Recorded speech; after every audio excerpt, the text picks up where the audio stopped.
Hello and welcome back to another episode. I'm your host, Mary Miranda, and today's episode is a heartfelt conversation about navigating life transitions and that feeling of being behind in life or not being where you thought you would be today at the age that you are, where you are in life, and just like embracing your unique journey. So let's dive in.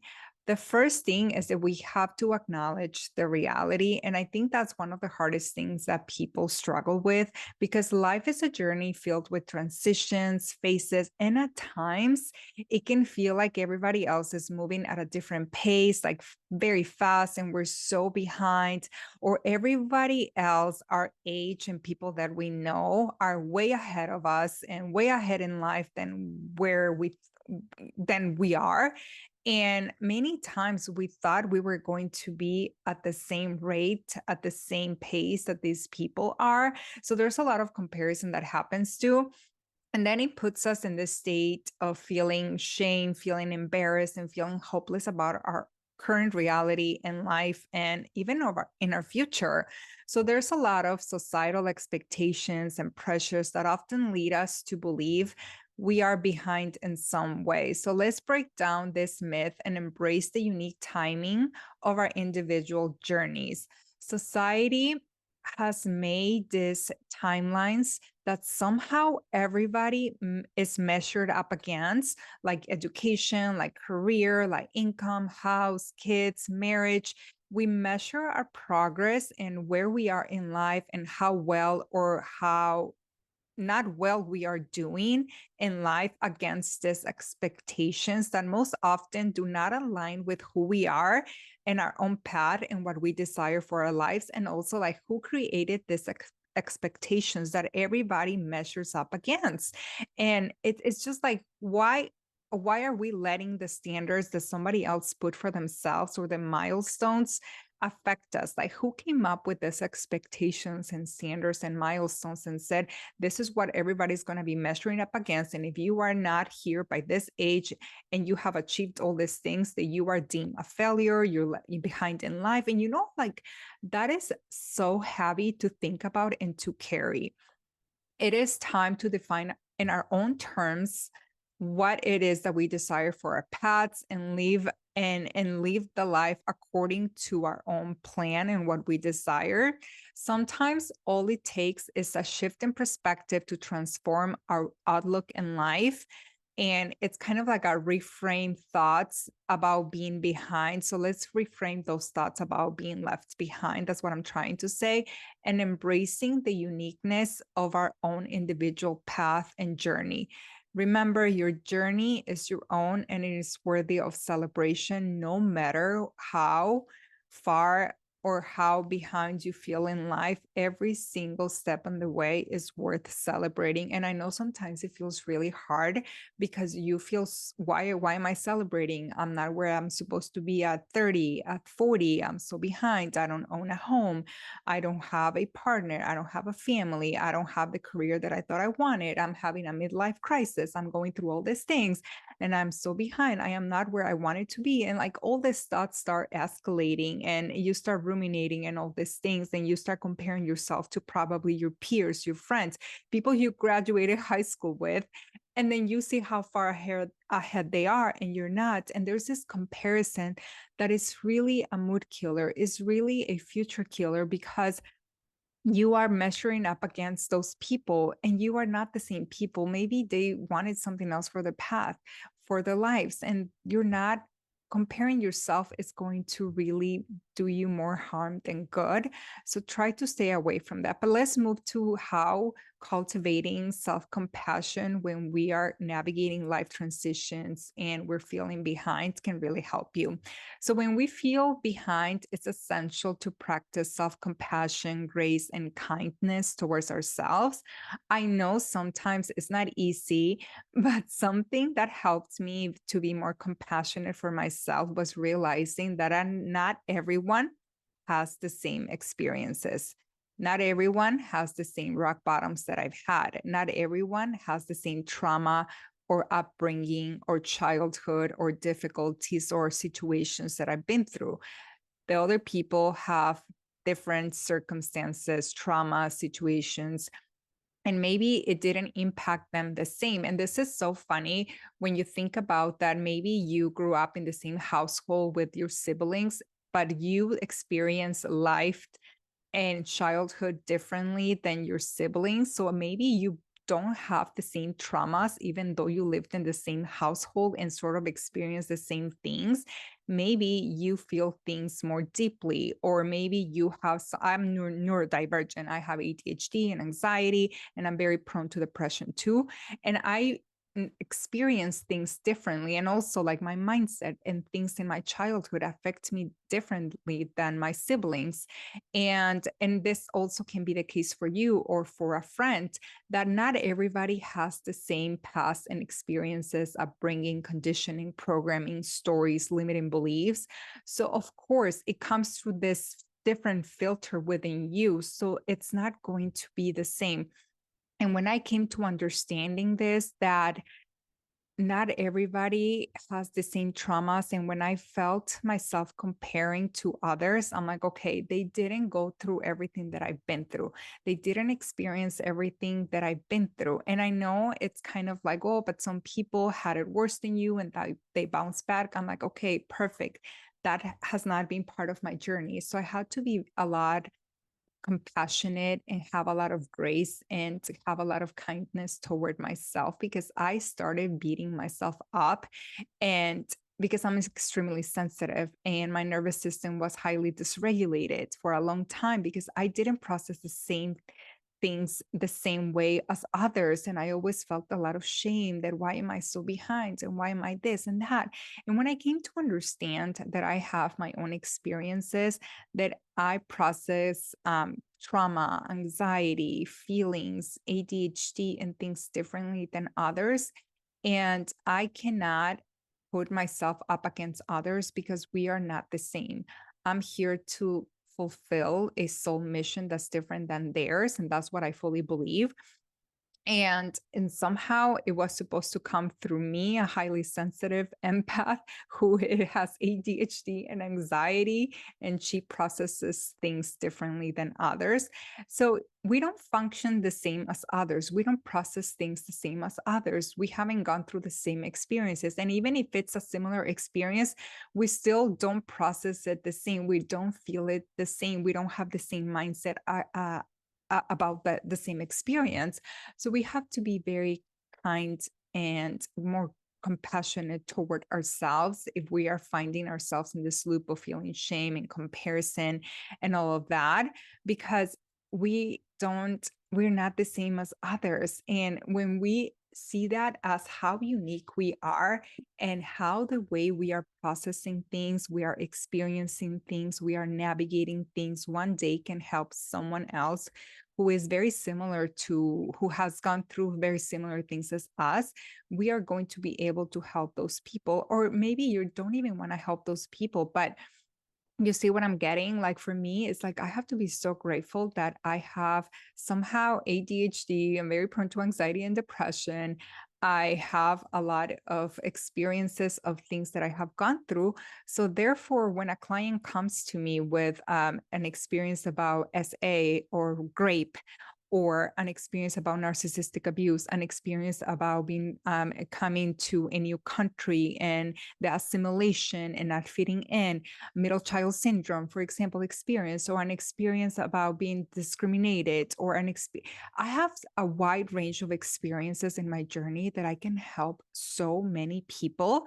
And that makes me feel like, oh my gosh, like I am sort of glad that I went through that. And I'm so glad that I navigated through that, because now I have so much experience in my toolbox that I can help people navigate through those, because I have navigated that myself and pull myself out of the darkness and come on the other side. So now when I look back, I'm like, oh my gosh, like I understand a little bit why I'm behind, and because I was navigating all the situations. But just think about and reflect how you are not here as others. You're not operating as others. You don't heal the same as others. You don't feel the same. You don't have the same genetic makeup as others either. You're very unique individual. So your experiences and the way you overcome your experiences are very unique to you. And maybe you have not been conscious enough to know that there's things that you need to heal, but that is okay because this is why you are listening to this podcast now. And how I overcame things sometimes takes me longer for me that I would like, but I also have to be more patient. And I am not a patient person. I'm an Aries. I am very impatient. So I have learned to be patient. And I have also learned to navigate difficulties and things that I go through with kindness and compassion, because I used to beat myself up so much and be so hard on myself. There's days that I still do that. And I kind of have to remember to slow down, to surrender, to be kinder, to not compare myself to others because we are not on the same path. My path is very different. When you are finding yourself and feeling like shame in the shame cycle or beating yourself up, think that they didn't go through what you did and you have your own unique experiences and you will move through it at your own pace. I stopped being, like I said, being hard on myself and for now bouncing back as fast as others, not toughening up, stop being so sensitive and all of that, because I was literally abusing myself. That was self abuse. And I was extremely burnt out at the same time. And I just had to be slower with my journey until my nervous system felt strong enough to handle things. And I'm trying my best daily, but I couldn't rush my healing because I was stuck in survival, freeze, fight or flight for the longest time. Like I reverted it was kind of like a loop in between those two cycles mainly. So tell yourself that you are doing the best that you can and you are on your own unique timeline and clock and you will get there. And letting go of comparison and acknowledging the progress you have made is going to really help you with this. Write a list of things that you have overcome or made progress in. Maybe you are not even aware of the progress you have made until today. So do a list of the things you have overcome, the challenges, the difficulties, the struggles, the things you have moved on from.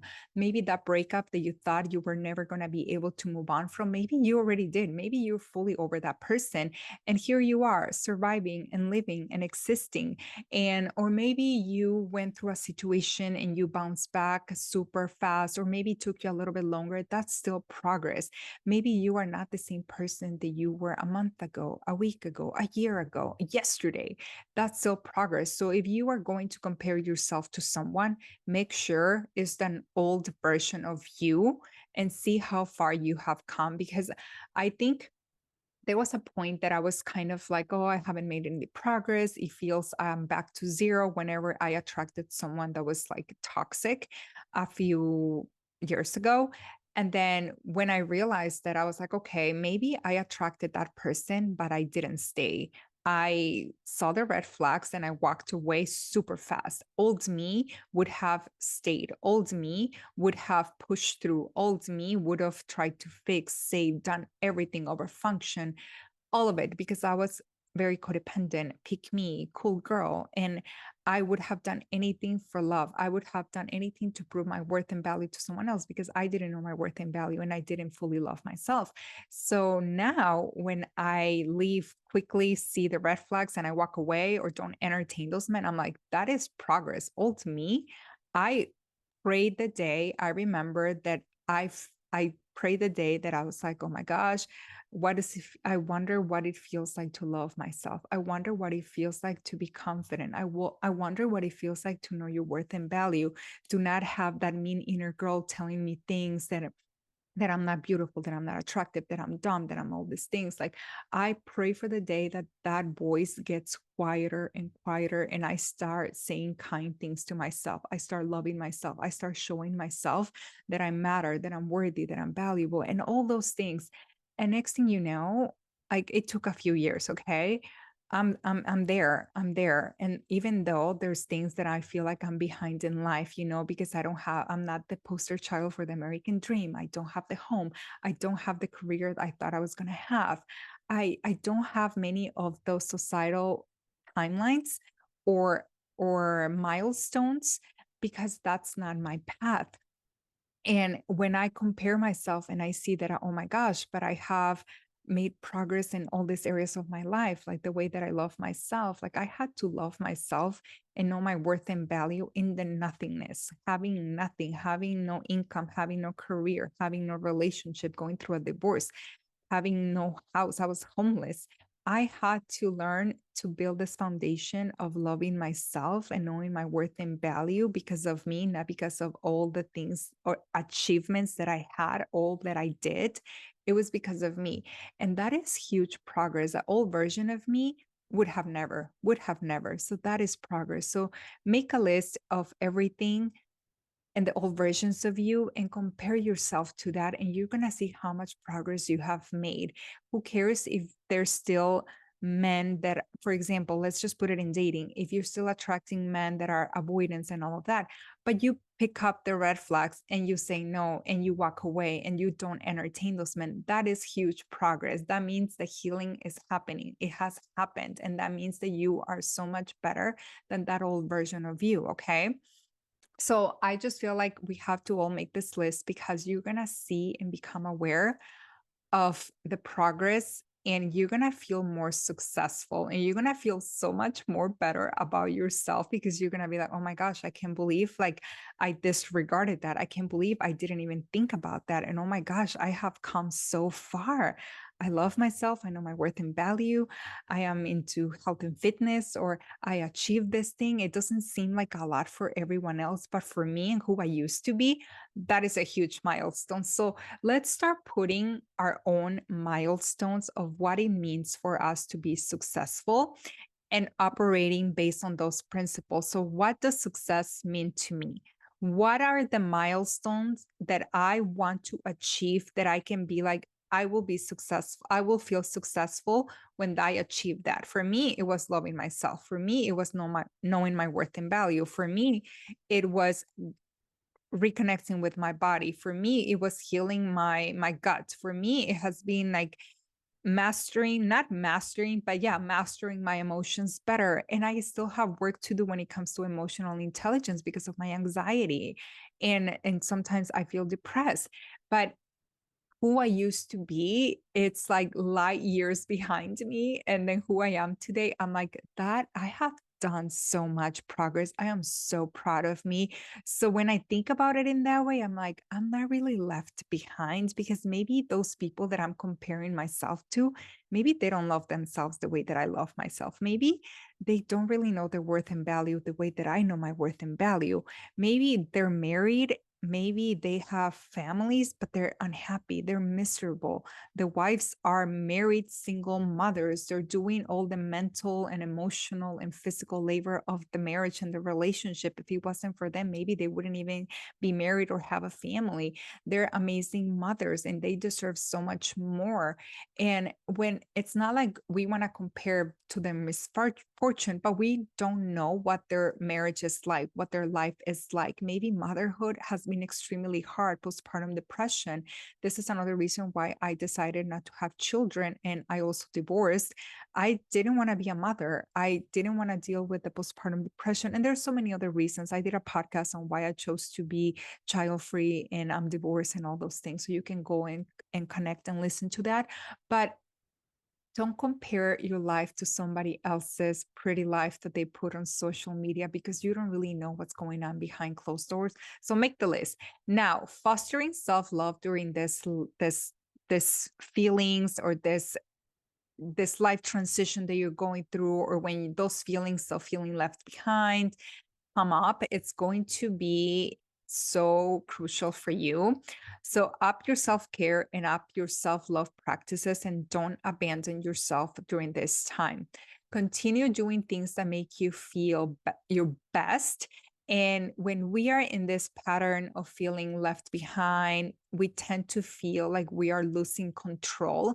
And what helps me is to do things that I feel I still have control over, which is my self-care, my morning and my night rituals, my habits, and the things that make me feel my best. And I feel like I have my life put together when I do those things, because I'm like, okay, at least I have this sense of control because I'm showing up for myself and I'm doing things that, even though today I'm feeling a lot of emotions, I'm feeling happy, I'm comparing myself, I'm beating myself up, I'm still going to the gym, I'm still doing my self-care, I'm still taking a shower and putting my makeup on, I'm still doing all ABCD and all these things. It's my toolbox. I already know that once I do those, even though my reality is not going to change, but I still am going to feel that I'm moving the needle forward because I'm showing up for myself, I'm taking care of myself, and that is crucial. And for me, it's important because I do struggle with control issues, obviously, because I'm a type A, hyper independent woman. So I do have those things. So I know that when I don't know what's ahead, the uncertainty, the not knowing the future, because nobody knows the future, so I can get into anxiety. So when I start doing things that make me feel I'm in control of my life, of my day, of how I want to feel, then it makes me feel so much better. And like my life is more put together and like I have control of my life. Even if you're listening to this and you're like, that's an illusion. Okay, let me be Delulu, because that actually helps me, because maybe it's just like 2 hours of the day that I'm feeling like crap. So, like, knowing that I actually took care of myself, I did my self care, I went to the gym, I worked out, I drank my 2 liters of water, I ate healthy, I did everything that I always do that makes me feel my best. I feel fulfilled and more accomplished. And that helps me feel hopeful. That makes me feel like I'm in control, that I can do this. I'm a baddie. And it just kind of, it's like a domino effect from that, because I increase my frequency and my energy. And then I start having a good day and seeing the light, not at the end of the tunnel, but in the next step, because I am not that far ahead. I don't like to think like there's light at the end of the tunnel. I'm like, no, let me turn on the light every step of the way, because I am my own light. And I am going to be doing that for myself. I hope that makes sense what I'm trying to explain. So if you're feeling out of control, like you don't have control of your circumstances, start doing things that make you feel you're in control of your day, of your emotions, how you want to feel. And I know, for example, like if I'm spiraling into anxiety and the thoughts, I know how to get myself out of that, out of sympathetic nervous system response back to a ventral response, which is kind of like the safety, which is kind of like feeling grounded again, feeling in my body. And that's reconnecting with my body. And I have so many practices to help my nervous system calm down from the fight or flight or the sympathetic nervous system. And a lot of those practices come in my morning rituals, also my night rituals throughout the day. But the biggest one that I do if I'm experiencing an overwhelming sensations and emotions is EFT, emotional freedom technique. I've talked about this so many times. And that is one thing that if you're feeling very emotionally charged right now with a lot of shame, a lot of inner like thoughts, anxiety, do EFT. Honestly, it's life changing. So the goal is to show up for yourself and don't abandon. Write down a list of things that help you feel in control of your circumstances and do those things. Do the things that make you feel your best every day. Now, let's move into talking about finding purpose in the journey. And what if the journey is the destination? What if we don't focus on the actual destination? Like like I said, the light at the end of the tunnel. What if the journey, we see it as the destination and we just take one step at a time, one step forward, one step, moving the needle forward a little bit, just a little bit, just a little bit. What if we don't have to do this 90-degree change, 180-degree change? What if it's just like a 10-degree change? What if it's just like a 1 degree change? What if it's just like a tiny little step forward to help you move the needle forward? Finding your purpose and fulfillment in the process rather than fixating on the end goal, it's really going to help you, because it's going to help you also be in the present.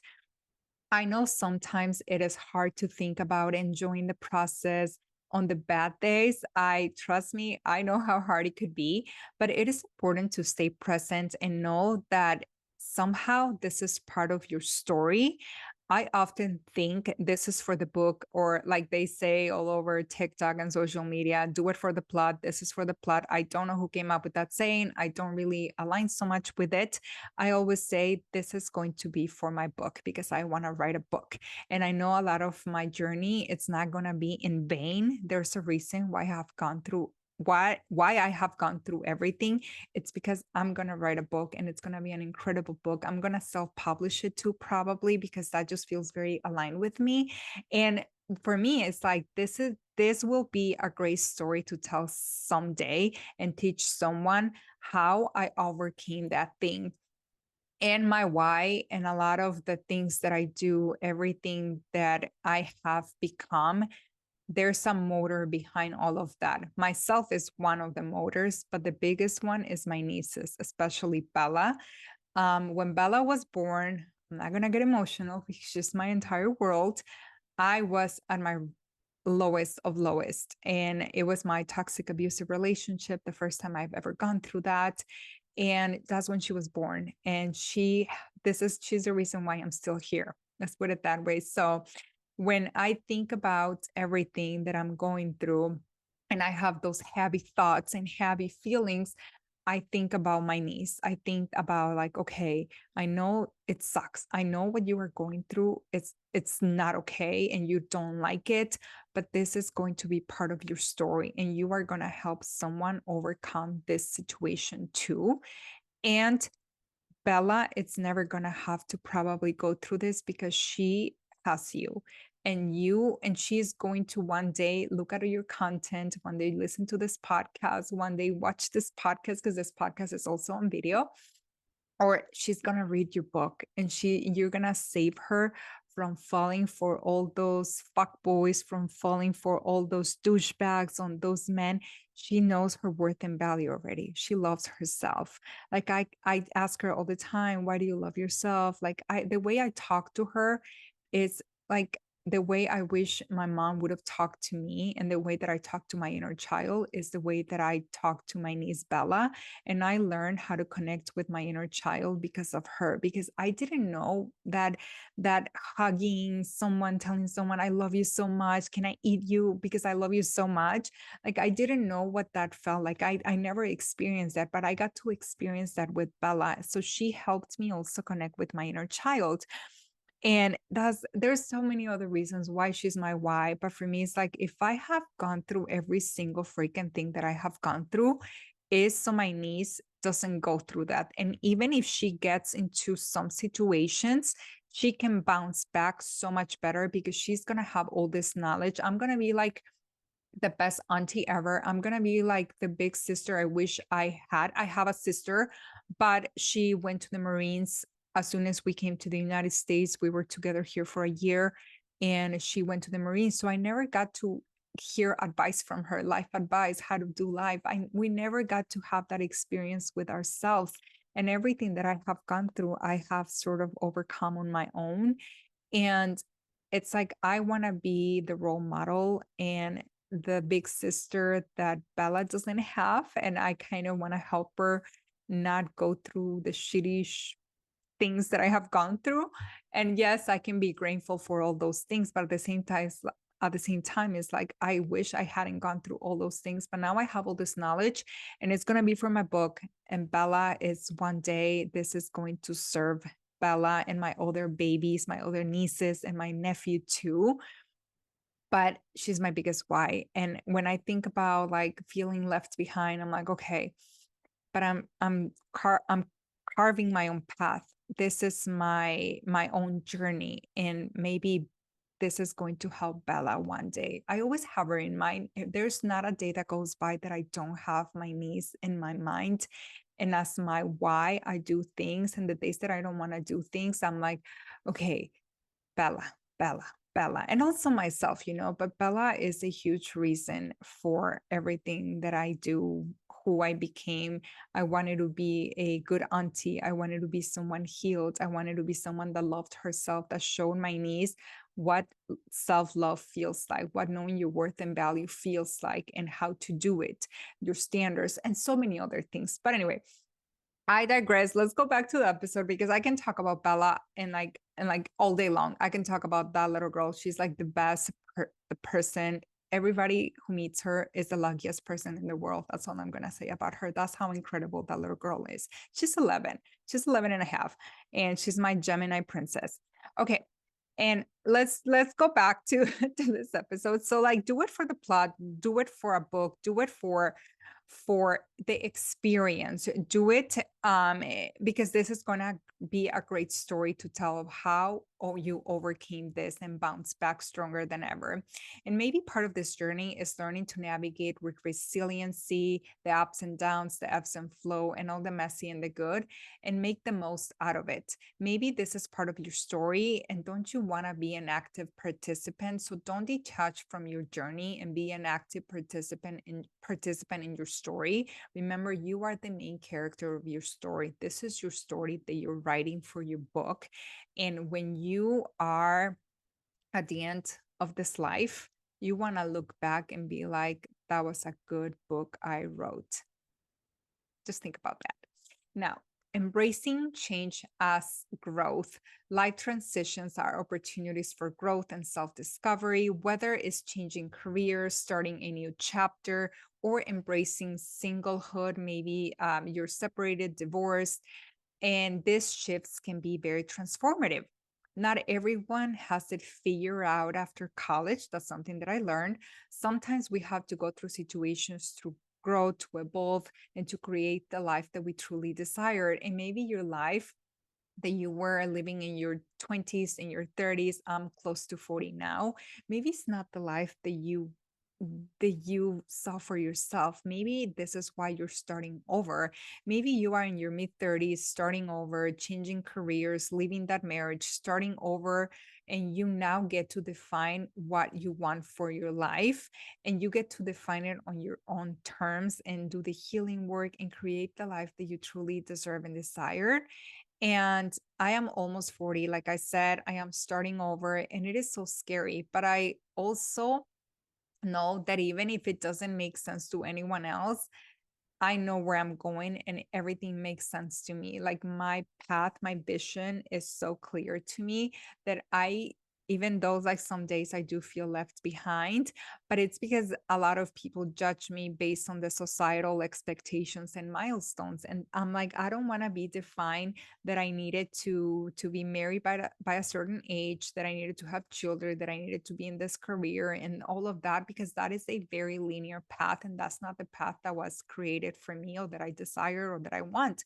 So I had to release the shame, the embarrassment, and those feelings of feeling so behind, like I don't have my shit together, but I was, like I said, I was measuring up against the progress based on societal expectations and putting myself up against the societal milestones that it's like that doesn't feel good for me. I don't want that for my life.